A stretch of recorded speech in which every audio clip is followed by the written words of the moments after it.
नमस्कार दोस्तों, मैं हूं पीयूष और स्वागत है आपका मालवा डायरी में। दोस्तों, जैसा कि आप देख ही रहे होंगे कि अभी पिछले 3-4 वीडियो से हम भारत के ग्रामीण समाज को जानने की कोशिश कर रहे हैं और इसी कड़ी में हमने सबसे पहले उठाया हमारा ग्रामीण कृषि समाज। और दोस्तों, जैसा कि हम जानते हैं, कुणबी और कुर्मी समाज को गुजरात, मध्य प्रदेश तथा महाराष्ट्र में अलग अलग नामों से भी जाना जाता था। तो आज का हमारा जो वीडियो है यह थोड़ा महाराष्ट्र सेंट्रिक होने वाला है। दोस्तों आज हम बात करने वाले हैं पाटिल सरनेम के ऊपर। दोस्तों, आपने महाराष्ट्र में जब आप गए होंगे तो आपने अक्सर लोगों के सरनेम पाटिल सुने होंगे।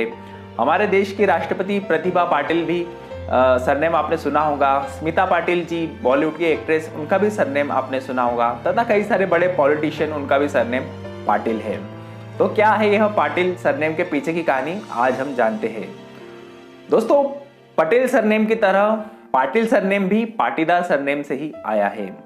अब दोस्तों, जैसा कि हम जान चुके हैं कि पाटिल, पटेल, पाटीदार सरनेम की उत्पत्ति संस्कृत के पट्टालिका शब्द से हुई है, जिसमें पट्टे का अर्थ होता है जमीन का टुकड़ा।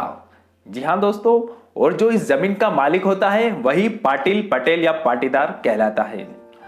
अब दोस्तों, इसके पीछे एक और कहानी है कि पिछले जमाने में राजा महाराजा लोगों को खेती करने के लिए एक विशेष अनुमति पत्र दिया करते थे, या फिर जो रेवेन्यू वसूल करता था गांव से, उसके पास एक स्पेशल प्रशस्ति पत्र होता था जिसे एक पट्टे पे दिया जाता था, और इस पट्टे का स्वामी ही पाटीदार या फिर पाटिल कहलाता था। आइए दोस्तों, थोड़ा सा और जानते हैं पाटिल कौन होते थे तथा क्या होता था इनका कार्य।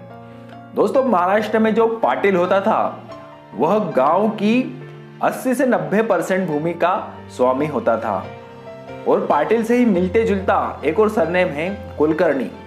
अब दोस्तों, कुलकर्णी और पाटिल, इन दोनों का काम यही होता था कि गांव से जो भी उपज प्राप्त हुई है फसल के द्वारा, इसका हिसाब किताब रखना तथा इसमें से लगान, टैक्स, रेवेन्यू ऊपर राजा तथा शासकों तक पहुंचाना। अब दोस्तों, जो पाटिल लोग होते थे यह मुख्यतः कुणबी समाज से आते थे, या फिर यह क्षत्रिय मराठा समाज से भी आते थे।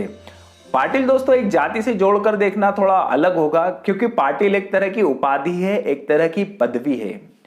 अब दोस्तों, कुलकर्णी जो होते थे यह ब्राह्मण समाज से ही आते थे।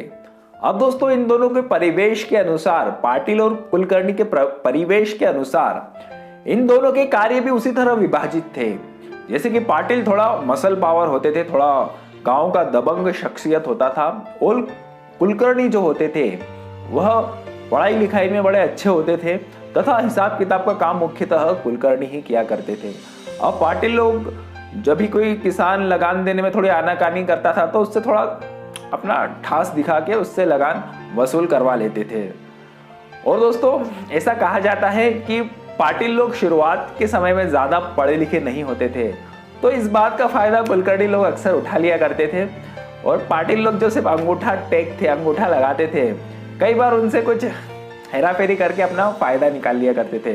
परंतु जैसे जैसे पाटिल समाज संपन्न होता गया, उन्होंने शिक्षा की तरफ भी हाथ आजमाया और फिर बाद में यह चीज अपने आप रुक गई।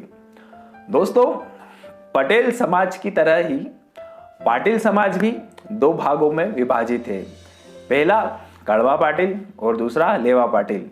अगर आप इसके विषय में थोड़ी और गहराई से जानना चाहते हो तो मेरा पिछले वीडियो भी आप देख सकते हैं, जिसमें मैंने बताया है कि कड़वा पाटिल भगवान राम के पुत्र कुश से, और लेवा पाटिल भगवान राम के ही दूसरे पुत्र लव से आए हैं। तो लव और कुश से बने कड़वा तथा लेवा पाटिल।